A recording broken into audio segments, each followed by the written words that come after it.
2023 December నుంచి December 7 తారీఖు మా ప్రభుత్వం ఏర్పాటు చేసి నేను బాధ్యత తీసుకున్న రోజు 3-4 రోజుల తర్వాత ఆ ఎఫ్ఈఓ సంబంధించిన ప్రతినిధి నా దగ్గరకు వచ్చి గతంలో మేము కేటీఆర్తో ఈ రకమైన ఒప్పందాలు చేసుకున్నాం, మాకు లావాదేవీలు ఉన్నాయి, మాకు వ్యవహారం ఉంది, దీన్ని కొనసాగించాలని నా దగ్గరకు వచ్చిన అధ్యక్ష. ఇప్పటి దగ్గర అక్కడ ఫోటో ప్రదర్శిస్తారు.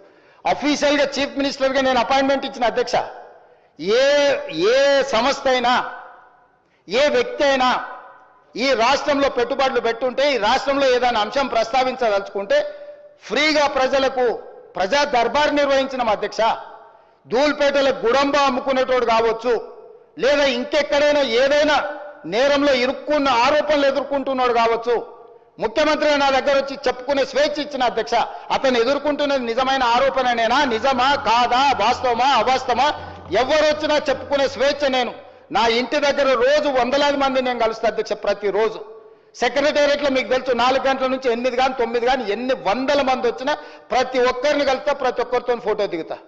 ఈ ఎఫ్ఈఓ సంస్థకు సంబంధించిన ప్రతినిధి ఈ కార్ రేస్లకు సంబంధించి చర్చించాలంటే నేను అపాయింట్మెంట్ ఇవ్వకుంటే ఎందుకుంటా అధ్యక్ష? ఏముంది అధ్యక్ష? నేను దిగిన ఫోటో అధ్యక్ష, ఆ ఫోటో నేనే దిగిన, వాళ్ళని పిలిచినా నేను.